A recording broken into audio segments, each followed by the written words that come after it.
is Thursday. Don't ask me what day of April 2018 it is, but I know it's April. I'm inside the driver's lounge, and that's the magazine I used to write for. That's my laptop over there, all plugged in.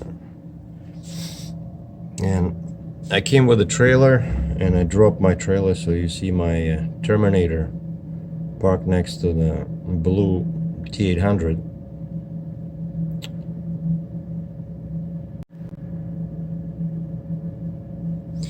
And I talked to them, I think, Tuesday, and I said, guys, I cannot find anybody who can do this.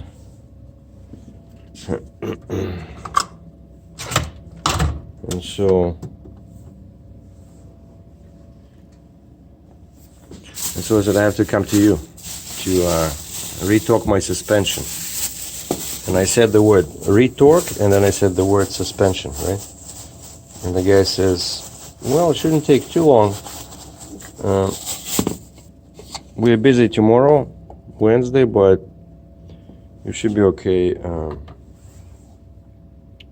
Thursday morning. And I said, what time do you want me to come in?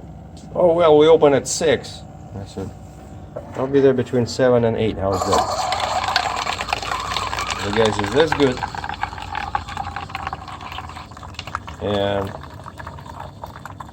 I brought the trailer because later on I was hoping to find somebody to fix the lights, the battery on the, to cut out the battery. But these guys are too expensive, so I only use them for something, that only they can do. Oh, perfect. I have no idea how to pronounce this. Koirik?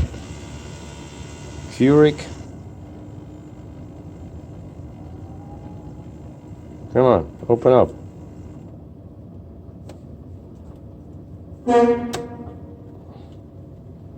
See? How do you open this thing?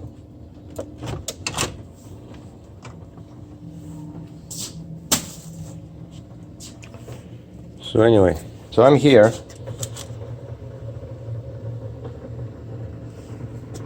And I go downstairs. And I bring my key, and I drop the trailer over there at the end of the building.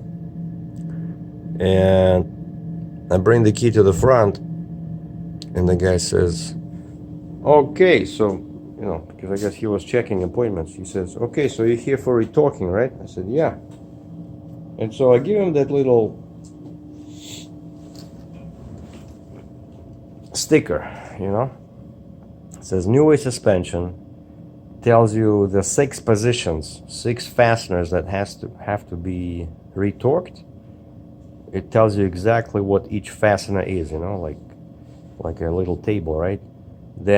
So it tells you what to torque, then it tells you the size of the fastener so that you know what wrench to use. And then the last piece of information for each fastener is how much torque is required on the wrench. 6 fasteners.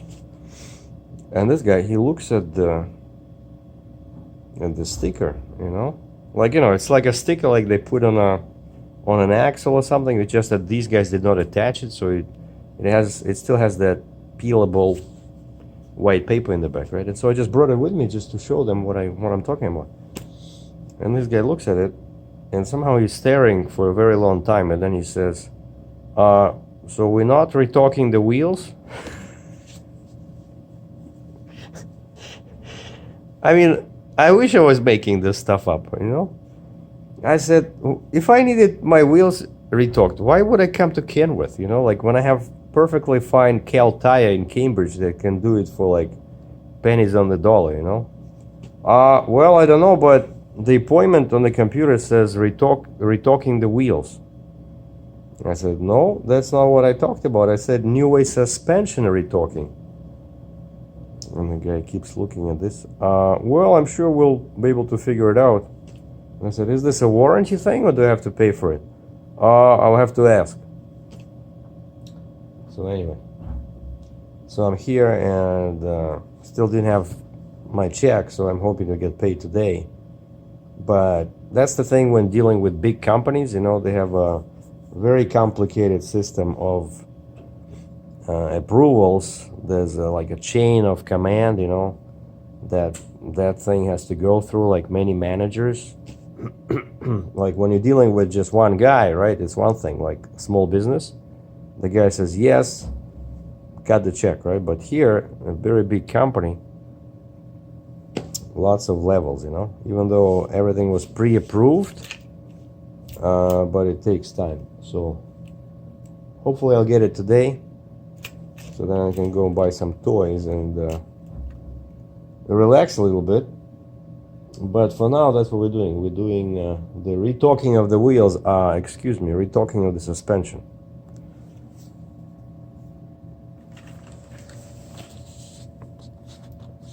And actually, this coffee is not too bad, you know? It's pretty strong.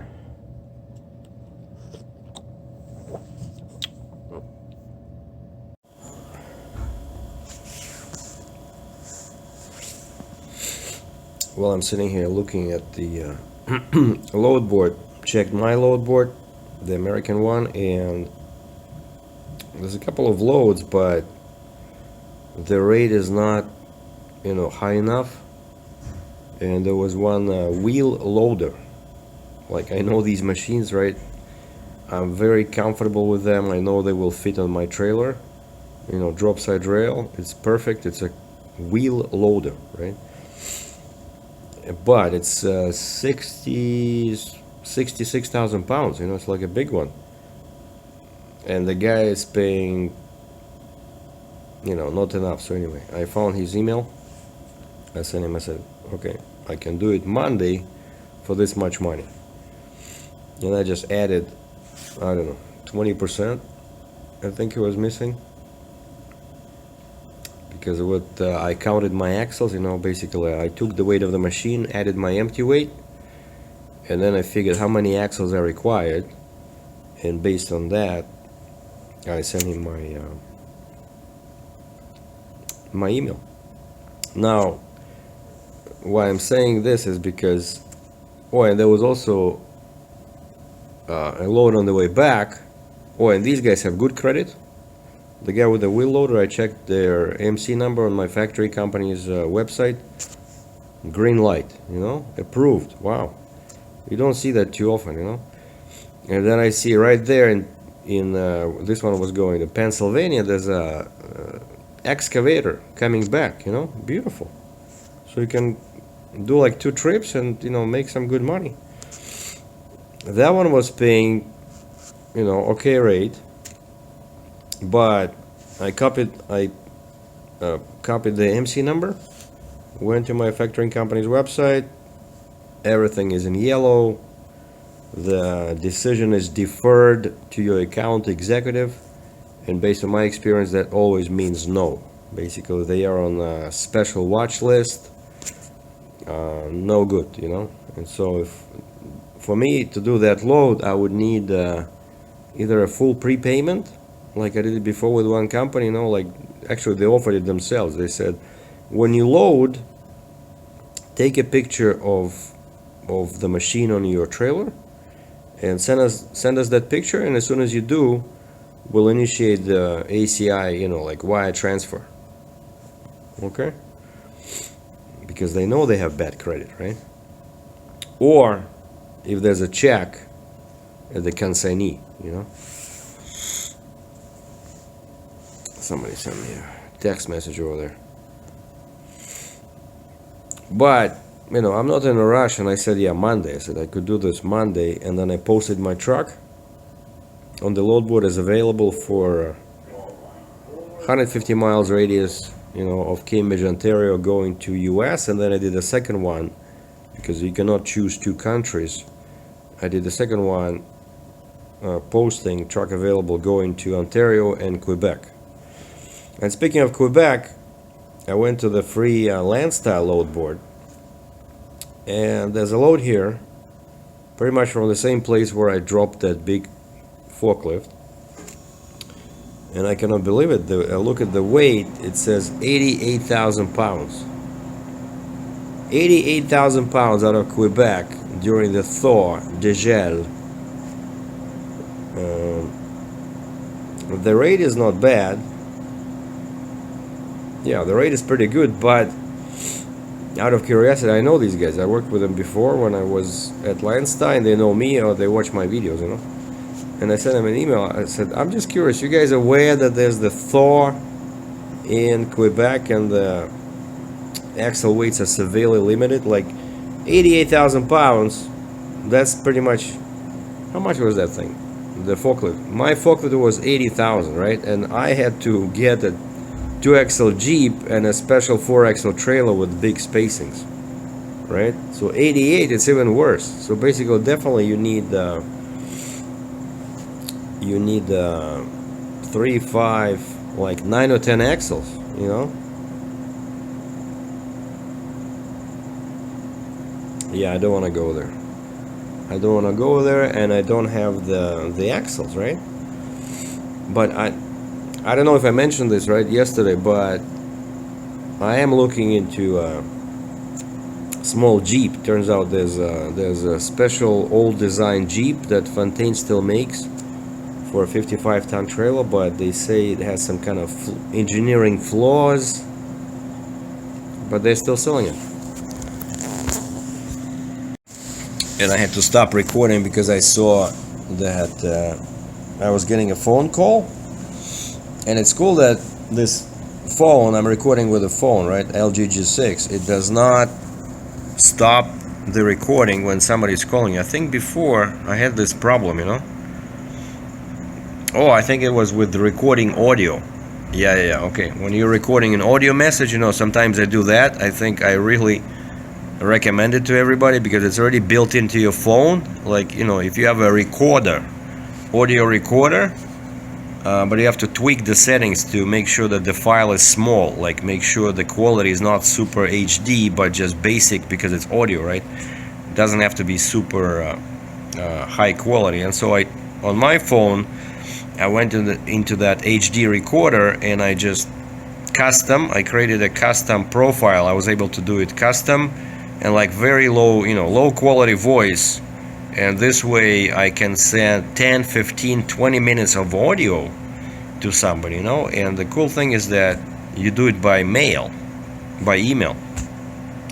And now I'm communicating like that with my friends, with my brother, you know. Instead of calling him, I just talk into the phone for like 10, 15 minutes and then hit share. And then I click on email, enter his email address, send. And then when he receives it, he can listen on his computer, he can listen it on his phone, but on the phone it plays on the speakerphone. I think I wasn't able to, no, you can listen to it on the headset. But anyway, when you do that, if somebody calls you, the recording will stop, but video recording does not stop, which is cool.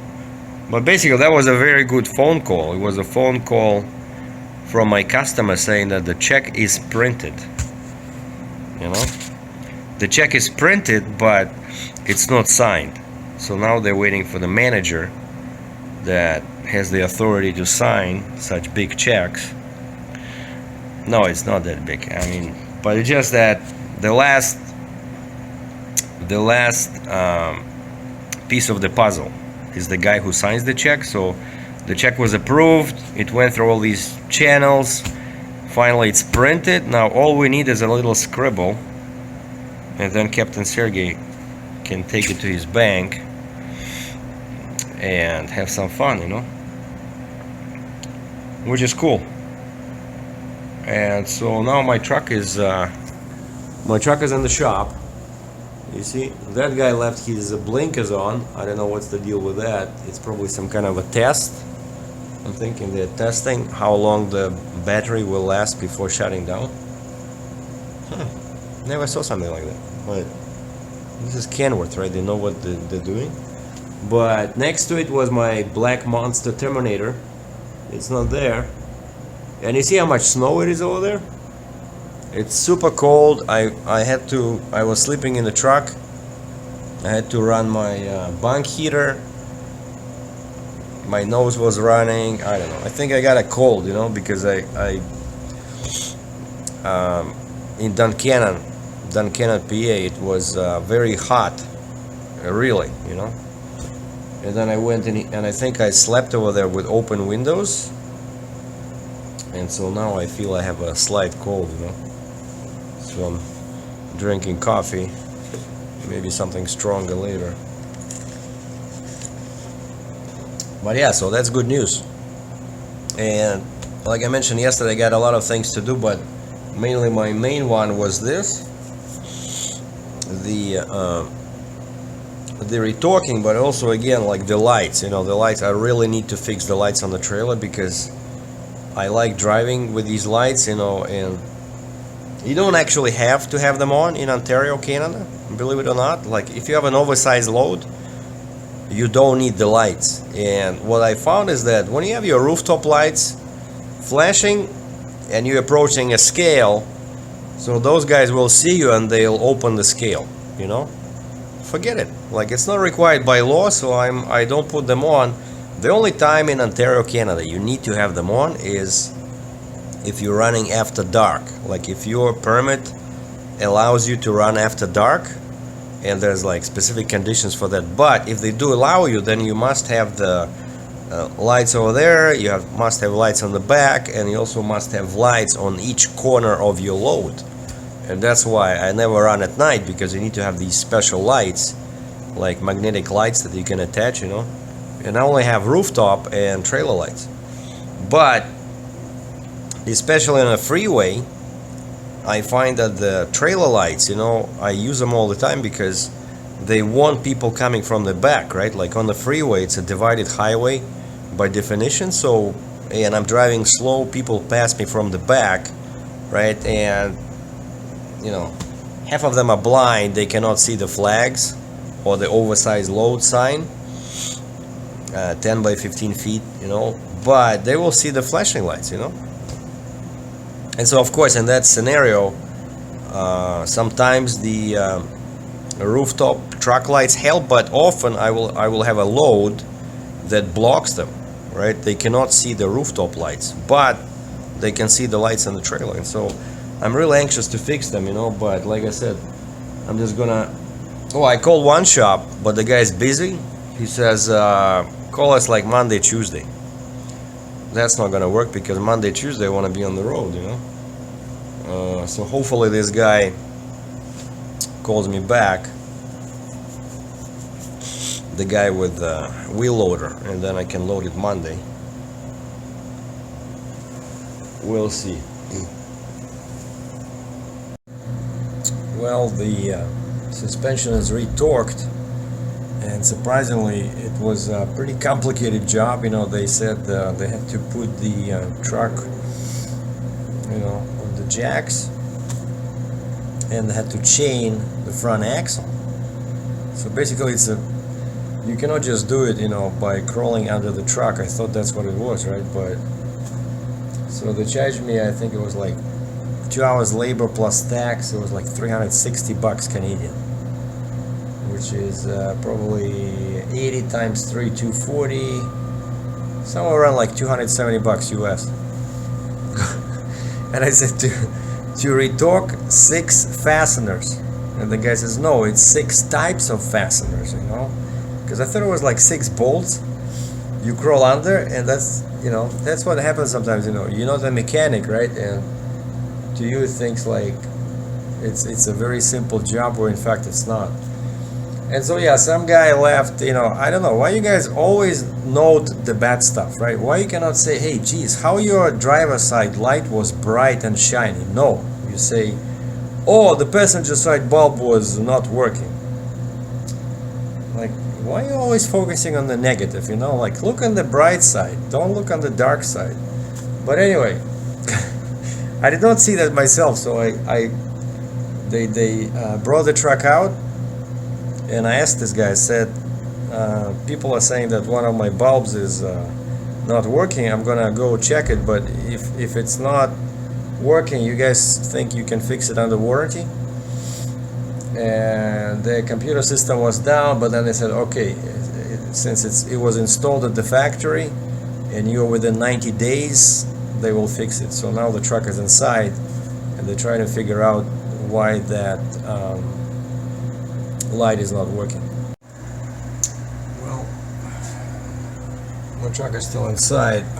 Just got a word from the customer. My check is ready for pickup. I am rich.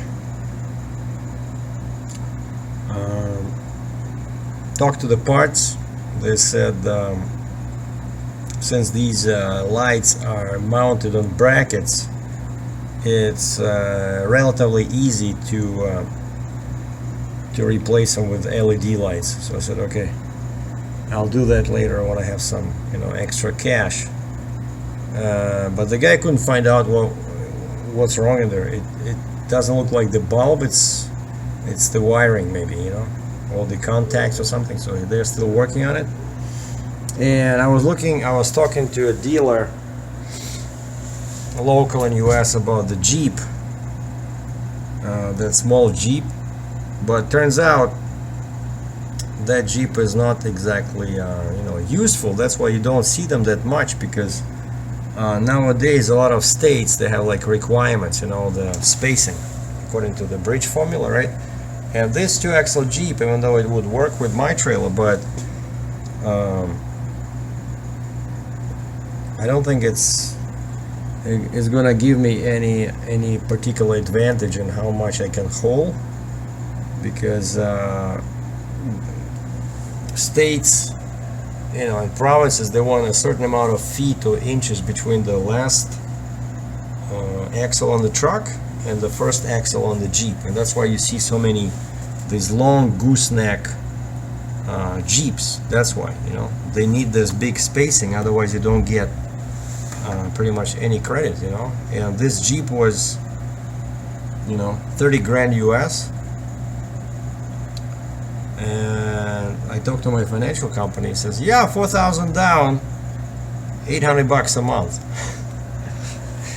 But 30 grand, my Ford Mustang was 26,000 Canadian. So it's like buying a car and you're not even sure that it's gonna do what it's supposed to do. But I talked to the permit service company about this, like the guys that helped me with the Quebec run, and I said, here's the drawing, this is the Jeep, and the guy says, yeah, it has to be like at least 9 feet between the last axle on the truck and the first axle on the Jeep, and I don't think it'll even have that. And 9 feet, I think it's good for Illinois, but most other places they want 14 feet, between the truck's axle and the Jeep. So I don't know, doesn't look like.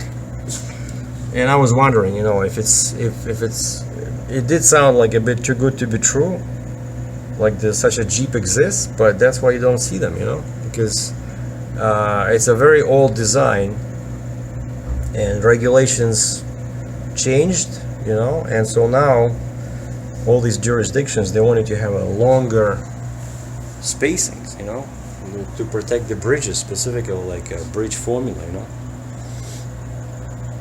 And check this weather, right? So almost May in 2 weeks. And look at the sky. See the sky? And all that snow. I think we might get more snow before summer. Canada is unpredictable. And my truck is outside, and I saw the lights were working. Yeah, you see? The guys turned them on. Yeah, both bulbs are working. Perfect. And my adventures continue. I picked up the check. I went to a branch of their bank, of the customer bank, and I paid a small fee to certify it. Why are we so, like, the picture is very milky? Anyway, I certified the check. Now it should be good to go. Now I go to my bank. My bank looks at the check and says, and there's like 4 words, like SERGEI DRATCHEV heavy haul, but They added one character to my name, and the manager, because I knew this would happen. You know, I when I stood in line there, like the customer service was not available. It says just line up, like, you know, coordinator not available, line up to any open register. And I went there and I didn't even bother. I said, I don't want to explain twice. Can I just talk to the manager, because it's a big check, it's a complicated, you know, I might have some problem in here. And they said, okay, she's busy, but she'll be with you in 5 minutes. Okay. And so, and I come in, I show her all my paperwork, I explain the situation. I'm the carrier, you know, this is what I did this job. And she says no. You know, sometimes you feel like shooting somebody. You know, I said, what do you mean no? How long have I been with this bank? No. Like, basically I need to get a separate check, a different check.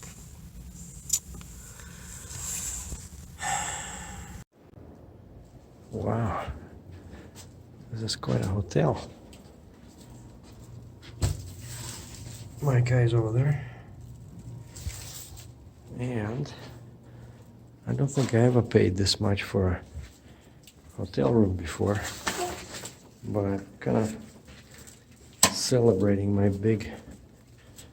my first big load in the new truck.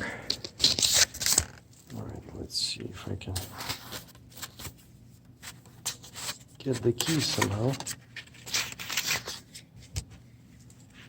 Okay, how does this work?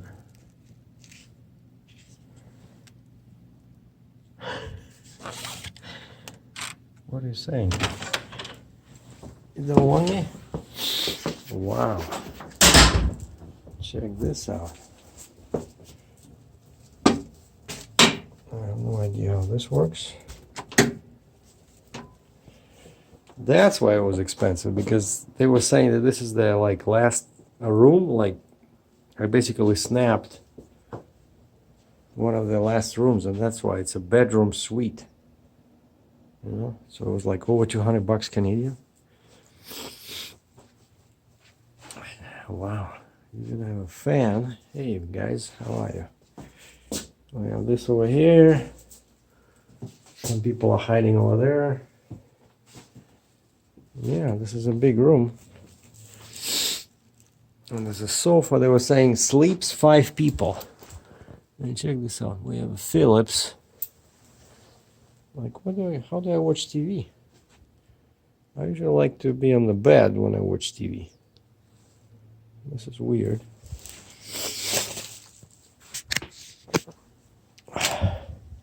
But this is more like for business people. Okay, what do I have here? Alright, these are just some rules and regulations. We'll get a charger.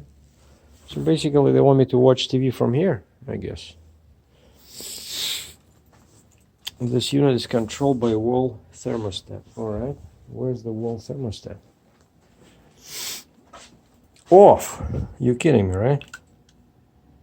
73 75F. Oh, beautiful. This is Cambridge, Ontario.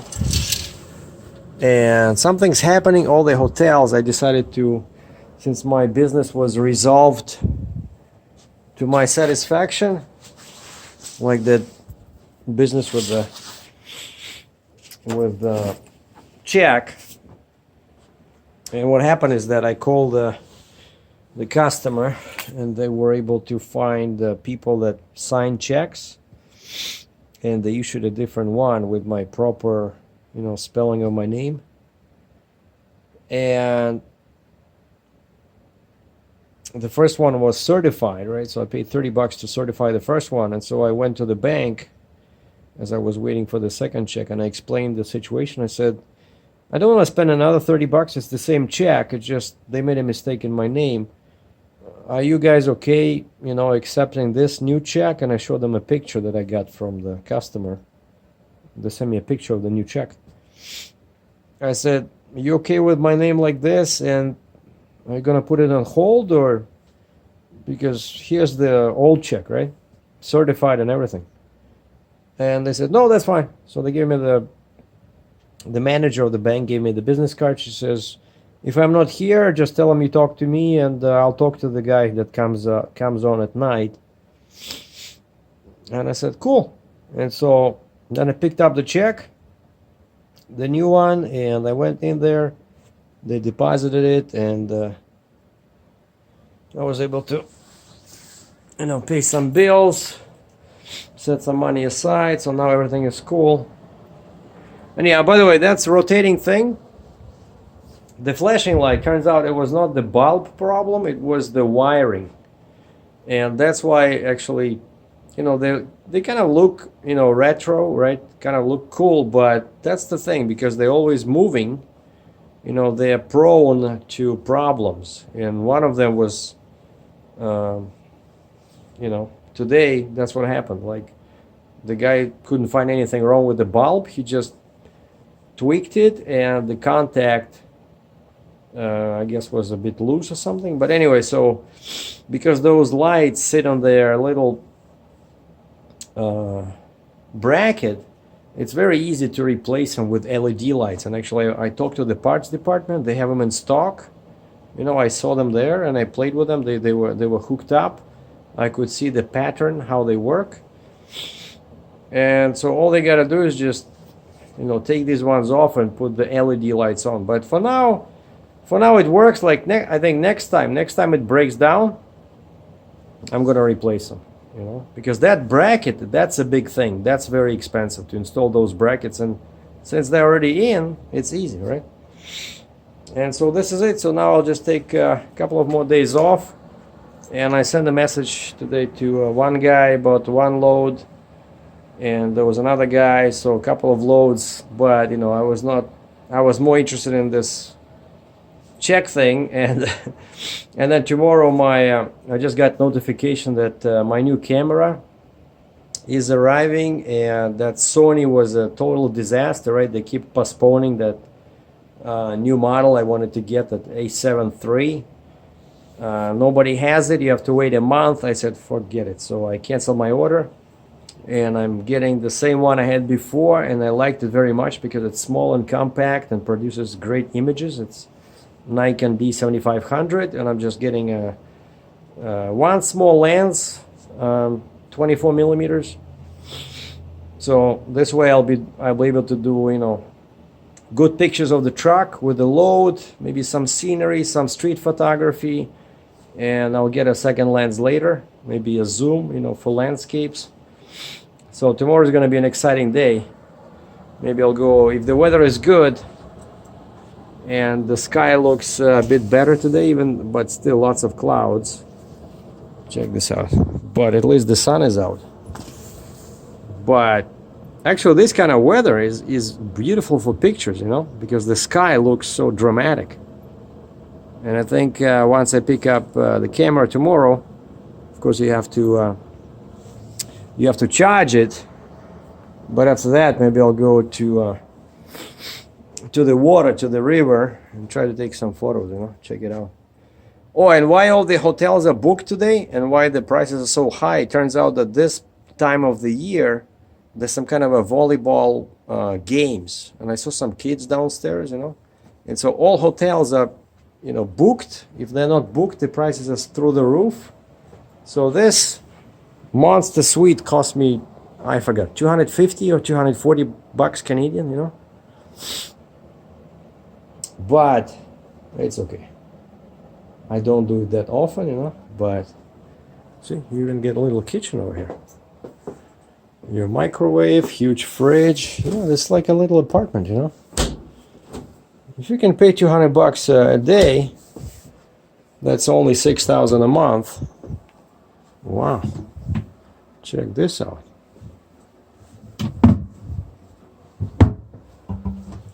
I don't think I ever was in a room like this where you have your personal toaster. Come on. Check out the size of this. It doesn't even fit in my camera. Like in the phone, I have to step all the way back to show you guys the size of this. No, like seriously, it's It's huge. It's like industrial size, you know. It's like perfect for some kind of a mafia deal where you get rid of your competitors, so you can put a guy in there, you know, and just turn the knob on and forget about him. Oh, by the way, the same setup I was enjoying for free this morning at the Kenworth dealer, you know. But I'm pretty sure premium suite. Okay, I'm pretty sure you have to pay for this, but I know they play these tricks on you. They put some stuff in your room, and I'm gonna call them and ask what's included and what's not included, because I played these games before. They're not gonna catch me paying $50 for a bottle of water and some chips. So anyway, that was a quick update. So the truck is done. The suspension is retorqued. The light was fixed for now. We're gonna take care of it later. I still have to fix the flashing lights in the bumper on the trailer, but I found a guy that can do it Monday, Tuesday. I didn't find anybody for tomorrow, so for now I'm just gonna take care of some paperwork that accumulated over the past week, and tomorrow will be my personal photography day. So stay tuned. Once I book a load, I'll let you guys know.